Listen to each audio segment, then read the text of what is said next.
I think number one advice is learn how to identify A players. Not even necessarily just like hire A players, but learn early how to identify who is an A player and why, and what questions you would need to ask somebody to figure out how good they are actually at something. And one of the things that I found really helpful in that regard is when somebody is telling you that they can do something, have them share their screen and show you.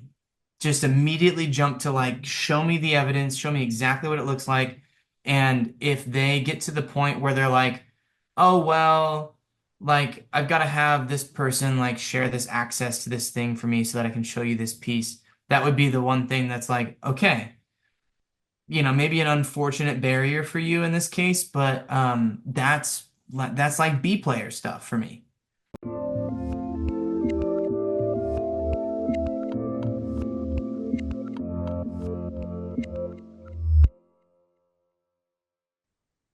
Hey everyone, this is Devin Miller here with another episode of The Inventive Journey.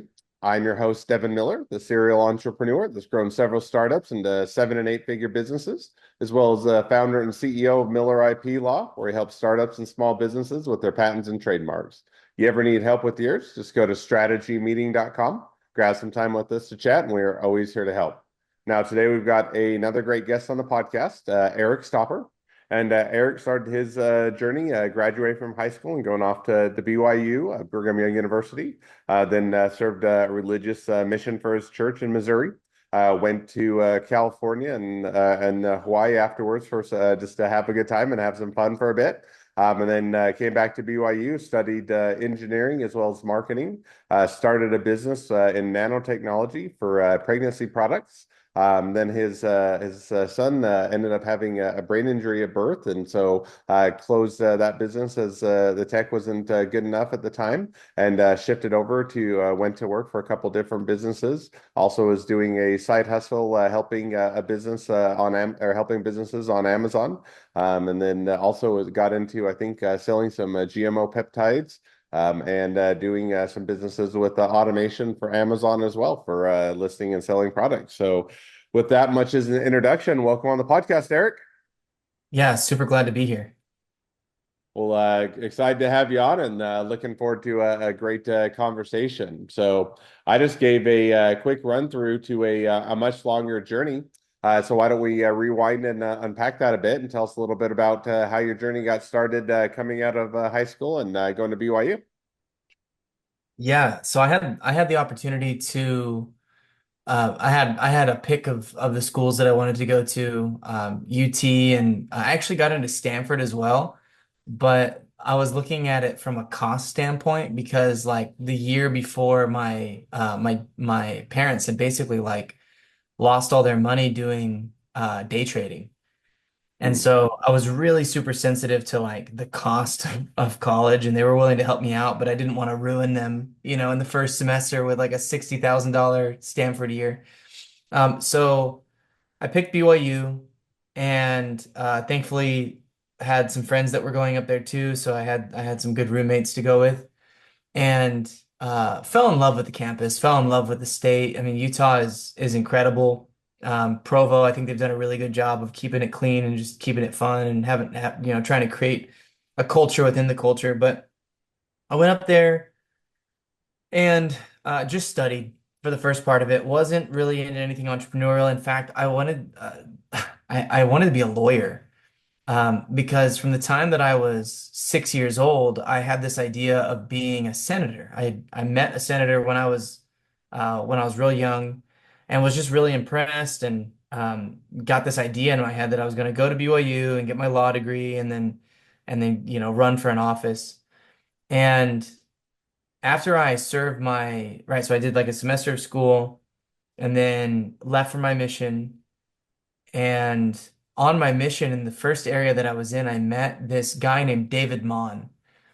And David was crazy, man. He had this workshop behind his house with the funnest projects that I'd ever seen, just constantly metal fabricating. And he was one of those people that you want to know them because they can fix anything, they can build anything, they've got a million ideas a minute. And so he and I were doing, I finished my mission and came home and had a little bit of a crisis of like self of what I wanted to do because I had met a lot of lawyers on the mission and I had met a lot of business people on the mission and I didn't really want to work with like as a lawyer because like just hearing them talk about their day, that wasn't what I was into. Nothing wrong with that course. Obviously, like you've got your own, your own trademark and IP office, but it just wasn't for me. So I started calling all the people that I had met in Kansas and Missouri, and I talked to Dave, and he said, "Man, I've got an incredible opportunity out here for you to come and run with me." And we were so we would work on grain silos for Cargill, and a lot of people don't know this, but those big giant concrete like grain silos that you see out on the side of the road and like in the country, they're flat at the bottom.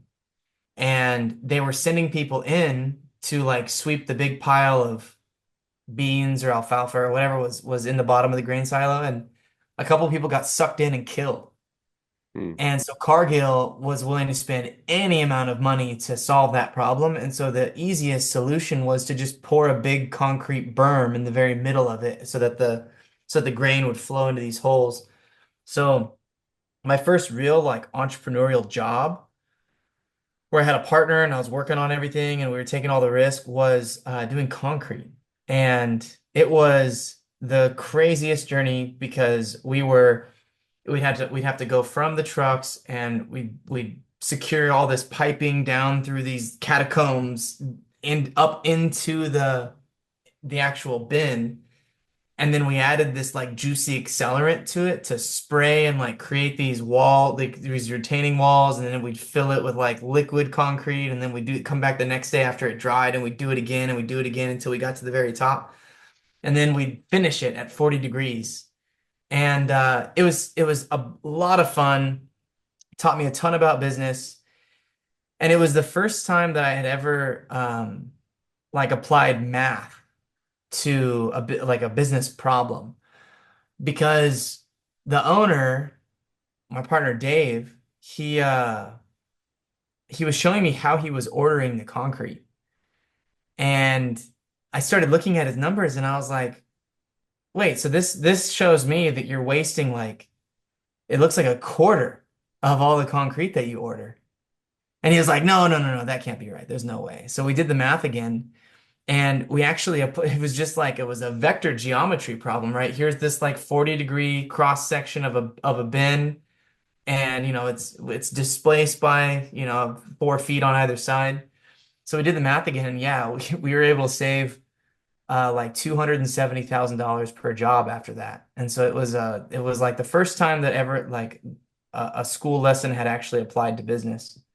So a friend of mine came through town and was like, "Hey man, I'm headed to Hawaii. Do you want to come with me? And like we'll sell pest control and kayaks and stuff to people, and then we'll just like we'll just surf and play." And I was like, "Man, I can't pass this up." So I went ahead and I went to California, much to Dave's chagrin, and had a bunch of fun getting out there.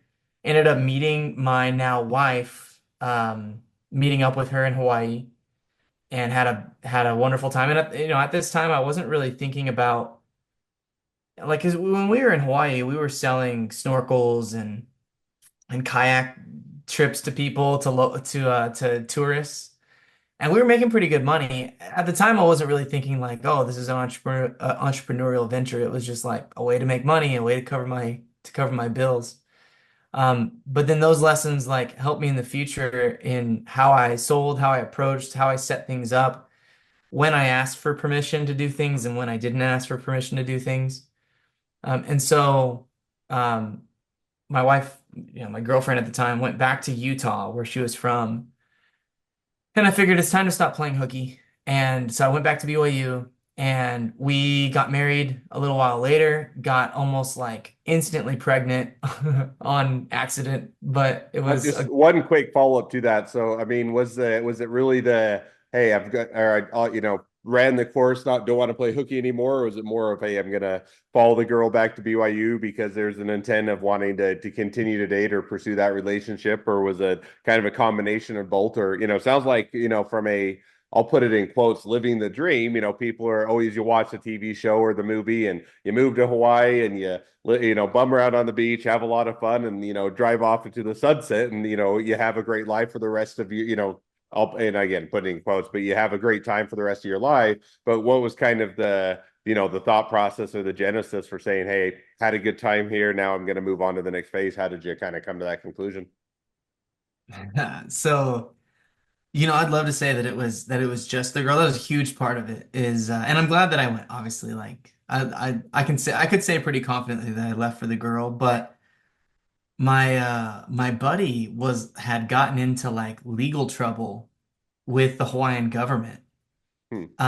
And he's a white kid, and it's very difficult for a white young kid to like get out of tickets and stuff in Hawaii. Um, it's just this island culture thing that they were gonna come down on him hard. So he like paid a quick fine and bounced. Right. So I was kind of like, all right, like I'm out of here as well. I'd spent some good time here. I checked all the boxes, right? So it's not like I wasn't really growing, and everybody was kind of wondering where I was at and what I was gonna do.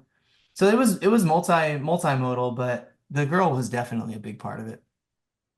Gotcha. So you kind of go through that, come to the conclusion, okay, that's the direction I'm gonna to go. So you move back, continue or go back to BYU, continue on with the degree. I assume you wrap that up. So maybe pick back up or tell us where your journey picked up from there. Yeah, so when my wife got pregnant, we it was rough. She was constantly worried that the baby was having trouble. And so we started looking into what kind of like monitoring options there are for prenatal, and there wasn't much. You could go to your OB, and you could get, all the standard tests that you can think of, ultrasound, even they do MRIs as well on babies inside of the womb. But there was nothing that we could take home with us. And so I went to the Rollins Center for Entrepreneurship at BYU, and I asked the front desk kids, right? Hey, I have this idea, and I'm curious if there's somebody that I can talk to about it. So they said, hey, there's actually a pitch competition, right, for business ideas this weekend. It was like a Thursday, and Saturday was coming up. You should submit right now. It's not too late. Go ahead and submit the idea. For at the time it was an at-home ultrasound.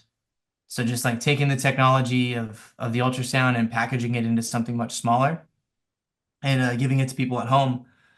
So I went to the event and I pitched my idea, and I won the competition, and I won like crowd favorite. And so they gave me like 600 bucks as a little award, this, I think I was a sophomore at the time. And so I got a bunch of resources after that. A bunch of people came up and approached me. They were like, "Hey, I'm with the engineering program. Hey, I'm with the advertising program." All these great teachers were super helpful. And I ended up getting introduced to this guy named Anton Bowden. And Anton is a mechanical engineering professor at Brigham Young University and has a super impressive dossier and CV. He's got a ton of articles published, tons of patents. And he was working on this thing with a tech transfer office called a piezoresistive nanocomposite strain gauge. And it was essentially a piece of silicone filled with nickel nanostrands and nickel coated carbon fibers. And we made these stretchy sensors. We were putting them even into like super glue, and you could make a little smart button on the wall with a little dollop of super glue nanoparticles.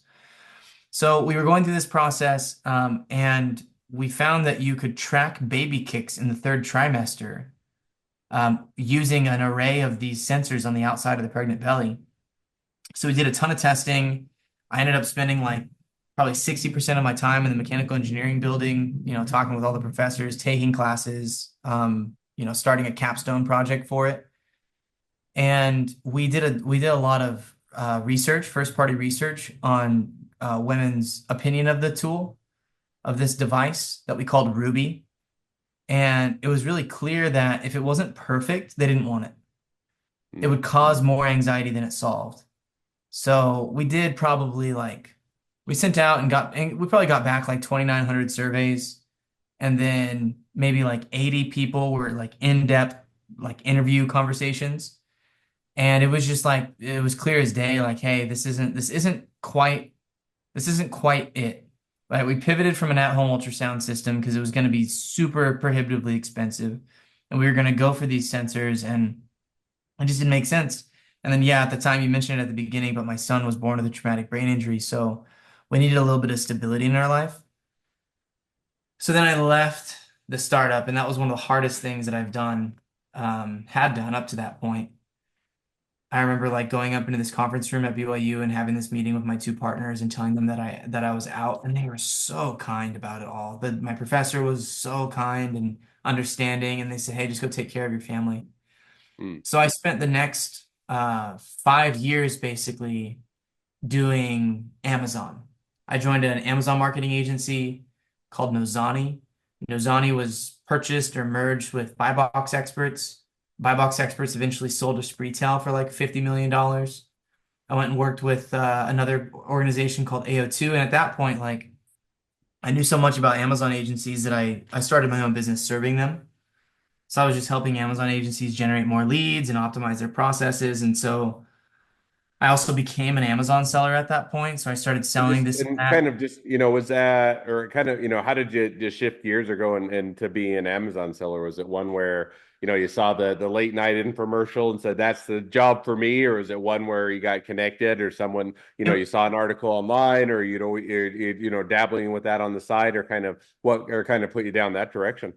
So I met a really good friend of mine, who is a friend of mine to this day. His name is Ezra Roper.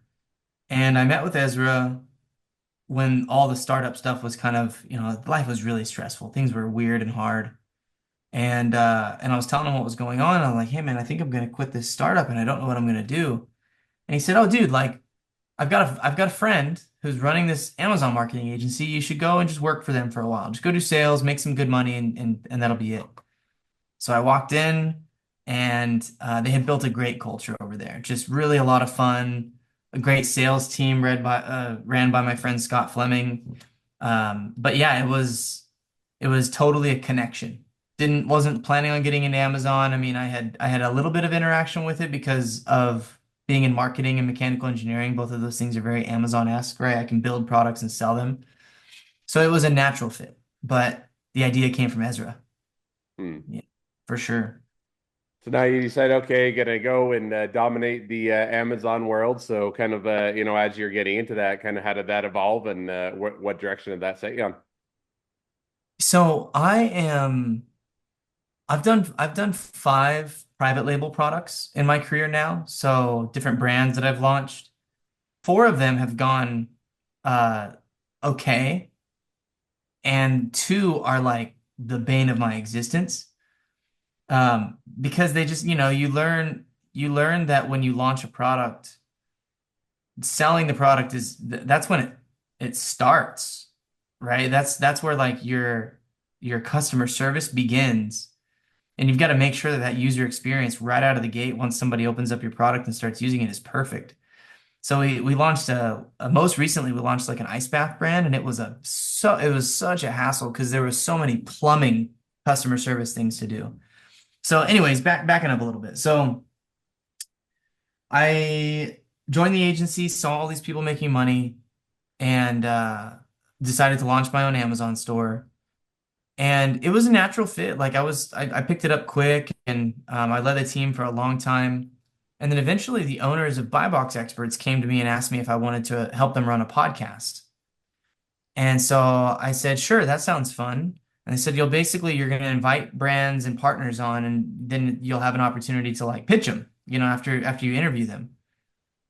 So I said, that sounds great, and fell in love with it. Just absolutely enjoyed the heck out of podcasting so much. And I've done now 4 different shows, all run by companies that I was working with or for. And now I have my own called Pulse Ox that is wholly mine, and I get to grow it how I want to grow it. And it is my favorite part of the day other than teaching kids jujitsu. Um, so we we started the podcast called the Buy Box Experts Podcast, and it was that was what I wanted to do. I didn't want to do sales for the Amazon space. I didn't like that wasn't my passion. And we we left the Mormon church that year. This is, I think, 2019. We left the Mormon church, and then 2 months later, I did ayahuasca, and that just shook my snow globe. And I was in a weird place because I just left this lifelong church, and then now, like, I had seen, you know, God in all her glory, and then I went back to work, like, 2 days later. Like I did ayahuasca on a Saturday, and then went back to work on Monday. And I was doing my thing and I was still crushing it and everything. But like a week in, the owner of the company came to me and he was like, dude, you do not seem happy here. You seem miserable. And I said, well, I'm in a weird place. I told him about everything that happened. And he's a Mormon guy, right? So he had no idea what I was talking about in the ayahuasca side. So um, he basically came to me. He was like, look, man, you've crushed it for us. Like you've helped us build the company. How about we give you a bunch of money to go and like set you up to go and find your next thing? Because he was like, we just want you to sell. We don't want you to do anything else in the business. Like you just need to focus full time on selling, and you can do the podcast, but like don't try to like, don't try to like ascend in the company. Just like stick to your job, do your thing. So he said, give it the weekend and tell me what you're gonna do. By the end of the weekend, I came back and I was like, oh man, like this is a great opportunity for me to pivot. Let's do it. So they gave me a little severance, which is the first time that had ever happened. And it allowed us to buy the house that I'm in right now down here in Texas. And so we moved, changed everything about our lives, right? Came back to Texas where I'm from, moved my family down here. And like I think 3 or 4 months later, they sold Buy Box Experts. And so it kind of made sense. The timing was really great for them and for me, because I had generated like I don't know like 20% of their sales, and so I was expecting a big payday if they ever exited, and I didn't think it was going to be that quick. So they were able to exclude me from that, which is fine. Good for them. They had a great payout. All those guys are free and doing a wealth management thing now. But that pivot allowed me to really like lean in on my own businesses at that point. And so after I had a career and mental like total breakdown after that transition, because we had left the church and I was in a weird place. I finally started a an agency that served functional medicine doctors, actually, of all things. So we were selling testosterone replacement therapy. We were doing ads for GLP-1 peptides, and it went famously well. We did like $250 million in testosterone replacement therapy sales over a 2-year period, like just really incredible. And that went well until Facebook was kind enough to scrutinize all of our ads all the time, every day, and didn't like this and that. And so then we pivoted from that. And so as of as of today, right, I've got my own, obviously this is going to make sense, but I got my own functional medicine clinic called Zealot Health. We sell GLP-1 peptides, so I just went ahead and went forward on my own, got a bunch of doctors, got a bunch of medicine, and set up shop. The agency serves all sorts of different people now, not just functional medicine clinics.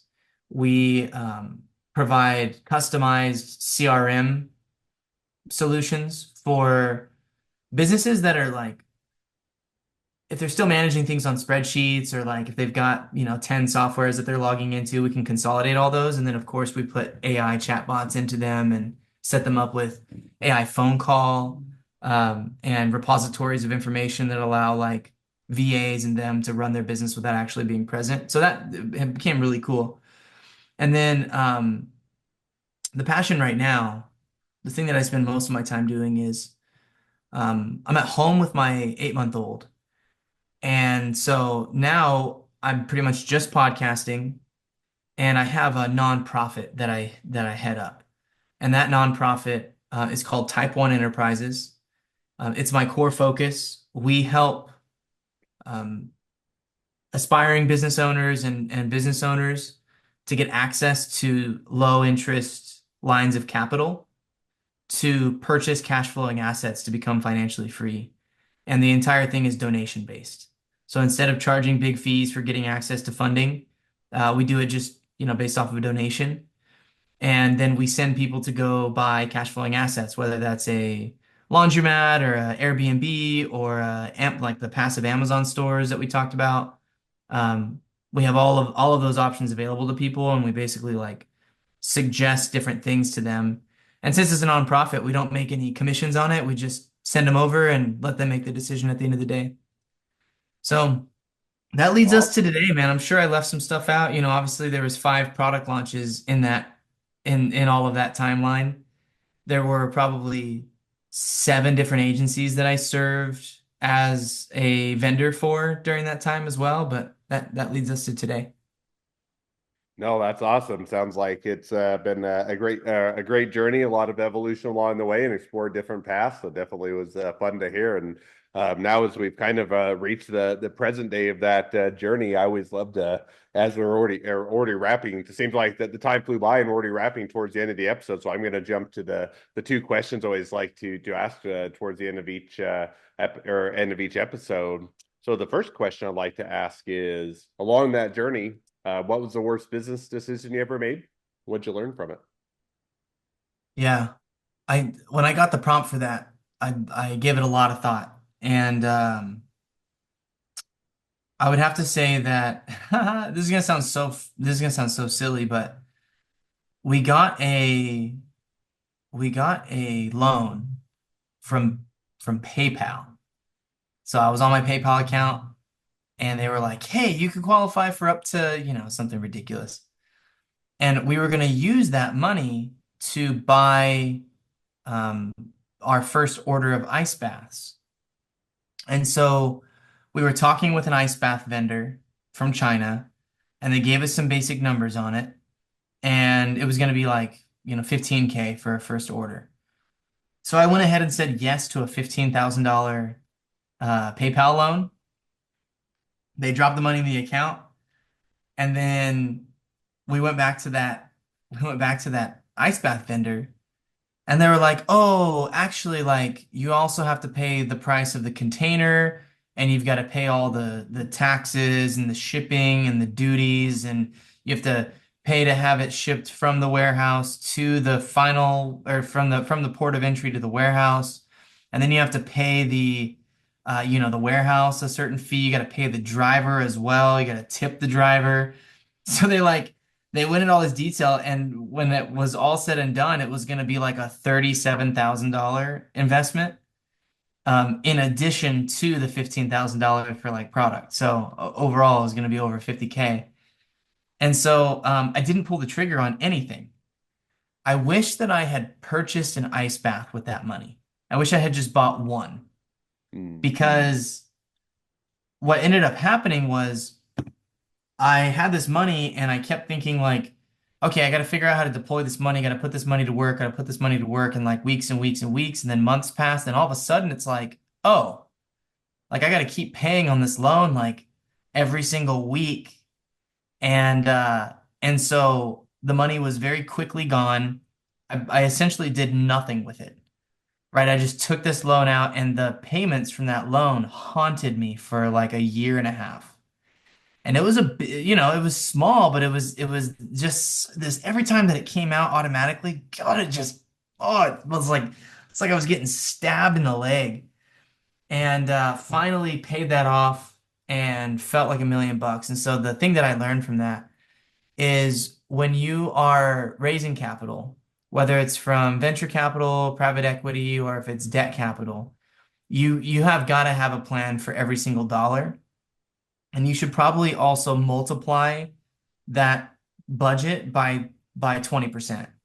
just for all the incidentals. So if you think that you need $100,000, you probably need 120 or $130,000. Just plan for those unexpected expenses because and talk to people who are better than you because I could have probably partnered with the manufacturer, gave them a bunch of equity and reduced it and gotten my actual order for 15K, but I wasn't, that was mentioned to me months after the fact. Like, why didn't you just partner with the manufacturer? Mm. And so, yeah, that's the mistake that I made and what I learned from it.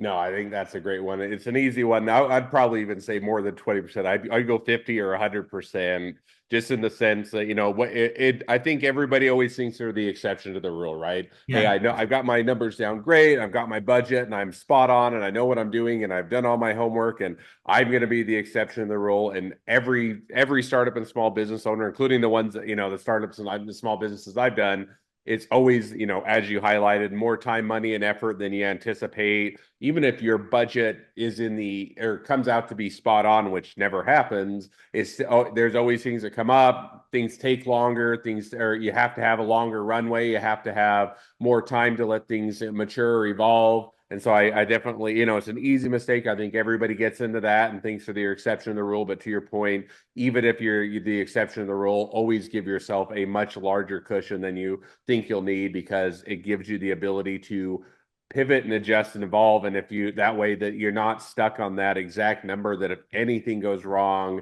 now you don't have any room to navigate. So I think that's easy mistake to make, but a great one to learn from. Second question now that I like to ask, and now if you're talking to somebody that's just getting into a startup or a small business, what'd be your one rule of thumb that you'd recommend? Mm.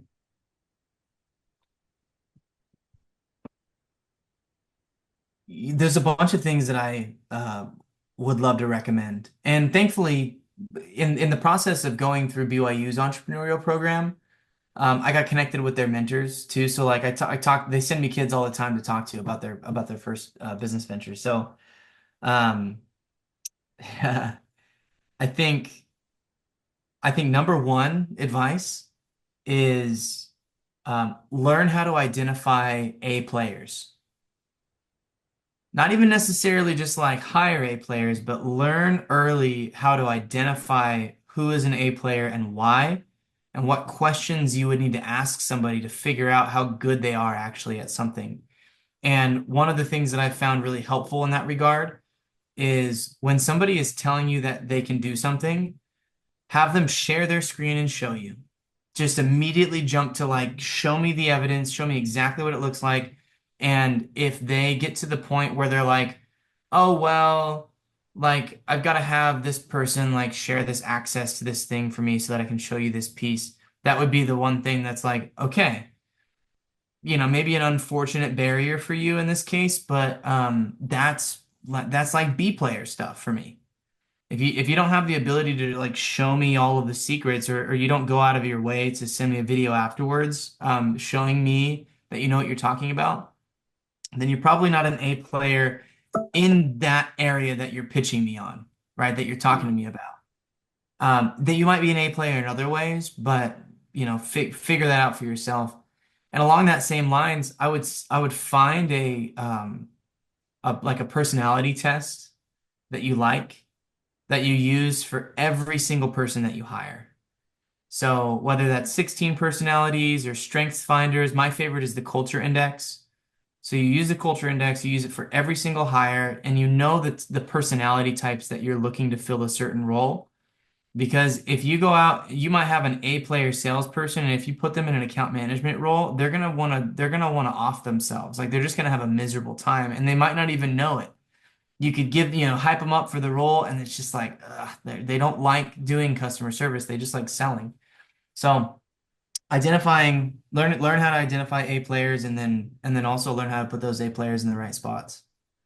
Yeah, and I think what you hit on, kind of on both fronts is one is having those A players can really have a big impact on the business, and identifying who they are can be the difference between, or having a lot of success and having the right people and setting it up versus kind of or putting people that are mediocre or that aren't going to perform, and especially when you have a limited time, money, and budget, and you're going, I think that can be a big one. But even more so, as you said, is also identifying the roles that they, that they will excel in. In other words, I think that sometimes, there's a fallacy out there. Hey, if you got a really smart individual that works hard, they can, fill any role. And even if that were true, which I don't think it is, they're not going to be happy. They're not going to fulfill that role, not because they may not be capable, but because they're not going to love it. They're not going to put their passion and drive into it. And so I think I love both the, to identify who those A players are, but also make sure that the role that they're in lines up with what they're going to perform best at. And I think that that's definitely a great rule of thumb and a great takeaway.